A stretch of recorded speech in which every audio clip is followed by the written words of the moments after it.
inspire and chemistry, because we've been on this scene together for over 12 plus years. I mean, did I give you the name? I did give you the name Chemistry. No, you did not. Yes, I did. Oh my God. That's right. We can go back now. But anyway, back on the subject. Back on the subject at hand. Can you cheat on somebody that you love? Very good question. And here's the answer. The answer is, when it comes to maturity, it could be spiritual maturity or whatever you want to call it. When you don't have enough maturity to discipline those wants that you have or desire. It could be something that you see, it could be something that, it could be based on a feeling, it could be based on anything, but when you can't discipline that urge, that has nothing to do with love, that has something to do with self-control. And so when you have decided to make a commitment to someone and enter into a relationship with them, and both of you all say, okay, well, you're going to be the person that I'm going to see, I'm not going to see anyone else, you have made an agreement. But if you cannot discipline yourself to the urges that exist outside of your relationship, then you will give in to those urges, those physical urges. But that has nothing to do with whether I love someone or not. It has something to do with myself and what I'm able to deny myself of. And that's why Elijah Muhammad, when he was teaching his members, he said that it's very good to fast. Because when you're fasting, you're denying yourself something that you crave the most when you're hungry, which is food. So if you can control your appetite, then you can discipline yourself to control your appetite for anything else. Okay, so I have a question. You said, is it really that you want or can't control that appetite?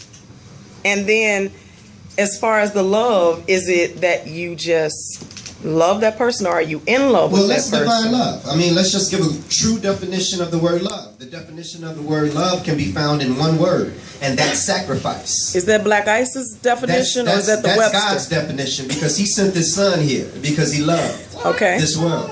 I'm going to give you that one. I'm going to give you that one. So but there's nobody here. There's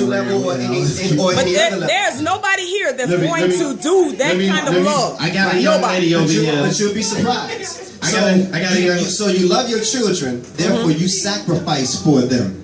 When you love your mate, then you sacrifice whatever wants or whatever needs that you may have that may be contrary to what you're trying to build with your actual mate. I got a young lady that's got a comment.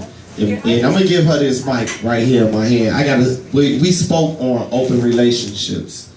So if you love that person and you know you're not ready to commit, why don't you just get into an open relationship with your love? Hey, I'm Sean. How y'all doing? I just got issue with I guess the idea of sacrificing or denial. No, thank you. Having to deny yourself of something when you're in love with somebody. I've been with the same man for, we've been friends for 18 years. We've been together for 16 years. We've been married for 14 years. Come on. I don't lack anything in my relationship. Come on. I don't want for anything that I don't need in my relationship with him. Are there ups and downs? That's life. Yes, absolutely.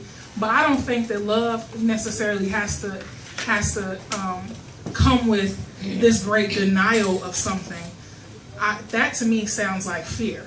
Well, that's what the brother was talking about. Right, that's where I'm going. And number two, you're not a man. So you can only think like a woman think. Well, absolutely. But I'm saying, just with the. I think that what she's saying is sacrifice. In that sense, when it comes to the love and the marriage, is saying that you're not denying yourself of things, you're not giving up of things. And what she's saying is there's sacrifice being made, but it's not sacrifice to the point that she is lacking anything. There's a greater word for love than sacrifice, though. The reality is, when you talk about love, when you love somebody else, it ain't got nothing to do with that other person. So what are you sacrificing if you love them? It's unconditional. It's just that simple. Right. This word love is unconditional. Very serious. And if you talk about God, it's defined as escaping love. But there's no such thing as unconditional anything. Yes, it is. No, it's not. Man told you that It's getting it was hot in here. unconditional. There's no such thing as unconditional, because even if you want to go from where you've heard it from, which is scripture. Spiritually, God's love is unconditional. So But we no, can actually. He says if. He And he said, but. And so there's conditions to it. Because he has a place for those whom he loves, and he has a place for those who fall out of his grace and his love. All right, we can talk about love all night. I still got some colors I got to bring up. Okay.